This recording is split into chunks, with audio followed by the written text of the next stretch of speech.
मैनपुरी दौरे पर पहुंचे मुख्यमंत्री योगी आदित्यनाथ ने जनसभा को संबोधित किया है और जनसभा को संबोधित करते हुए उन्होंने समाजवादी पार्टी पर जमकर निशाना साधा है। उन्होंने अपने संबोधन में क्या कुछ कहा, आइए आपको भी दिखाते हैं इस खबर के जरिए। बता दें कि करहल में उपचुनाव होना है, ऐसे में भारतीय जनता पार्टी एड़ी से लेकर चोटी तक का जोर लगाती दिखाई दे रही है। 17 दिन के अंदर 2 बार उप मुख्यमंत्री का दौरा और उसके बाद स्वयं सूबे के मुखिया योगी आदित्यनाथ करहल विधानसभा के वर्नाहल में पहुंचे थे, जहां उन्होंने सरकार की योजनाओं का लाभ लाभार्थियों को दिया, तो वहीं उन्होंने जनसभा को भी संबोधित किया है।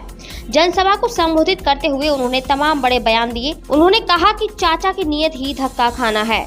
उन्होंने यह भी कहा कि जाति के नाम पर मत बंटिए। समाजवादी पार्टी पर तंज कसते हुए उन्होंने कहा कि कई देशों में इन्होंने दीप खरीदे होंगे।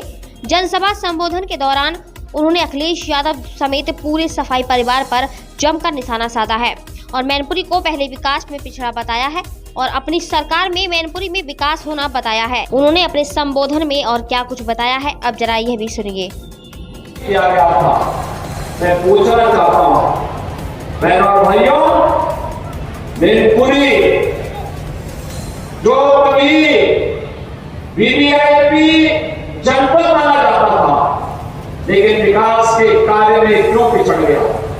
मैनपुरी तो हमारे ऋषियों की धरती रही है, मयन ऋषि से जुड़ी हुई धरती रही है, मार्कंडेय ऋषि से जुड़ी हुई धरती रही है। ये धरती चवन ऋषि के साथ जुड़ी रही है, इसका संबंध रहा है और इस धरती का संबंध देश के स्वाधीनता आंदोलन से जुड़े हुए स्वाधीनता संग्राम सेनानियों से इसका संबंध रहा है। फिर पहचान का मोहताज करने वाले कौन लोग हैं आपके सामने? ये वही लोग हैं जिन लोगों ने आपके सामने जो पहचान का संकट खड़ा किया, आपके सामने पहचान का संकट खड़ा किया, प्रदेश के सामने उनके सामने अपने अस्तित्व का संकट खड़ा किया लोगों ने। सामाजिक ताने बाने को छिन्न नहीं किया।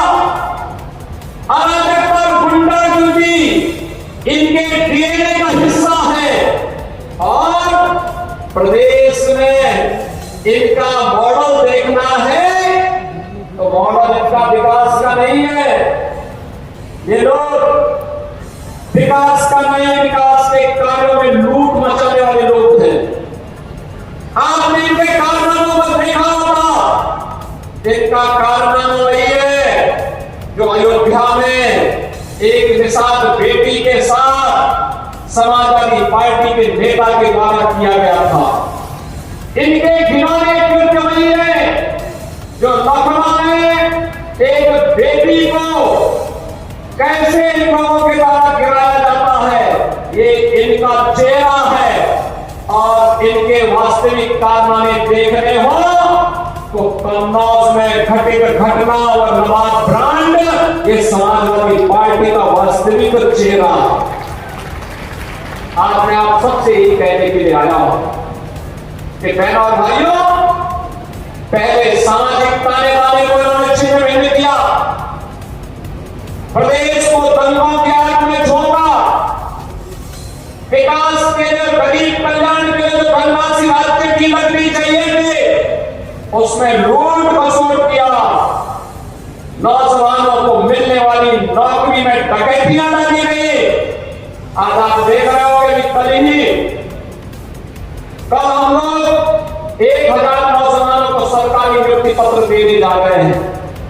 अभी हाल ही में आपने देखा होगा 60,200 से अधिक नौजवानों को उत्तर प्रदेश पुलिस बल में नियुक्ति के लिए हम लोगों ने परीक्षा सफलतापूर्वक संपन्न की।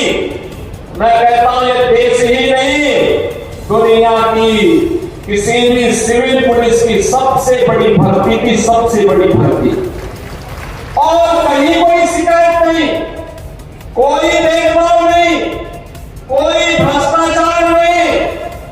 क्या यही काम 2017 के पहले भी होता था क्या? 2017 के पहले हर नौकरी बिकती थी, उसकी नीलामी होती थी, वसूली में चाचा और भतीजा समान के भागीदार होते थे और बाद में जब ज्यादा वसूली होती थी तो चाचा को धकेल दिया जाता था, भतीजा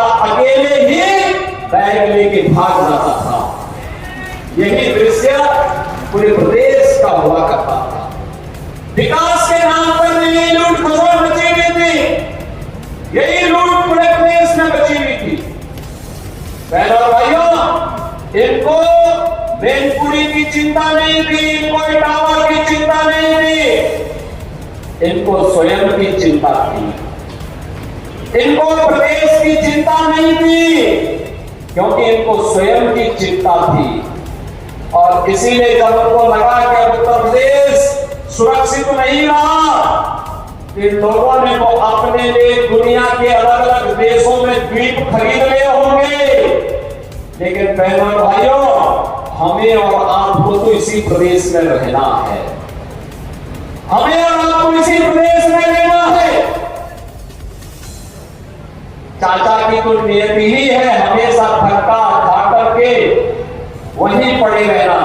लेकिन बहनों और भाइयों, उत्तर प्रदेश वासियों को धक्का खाने की आदत से अपने आप को हारना पड़ेगा।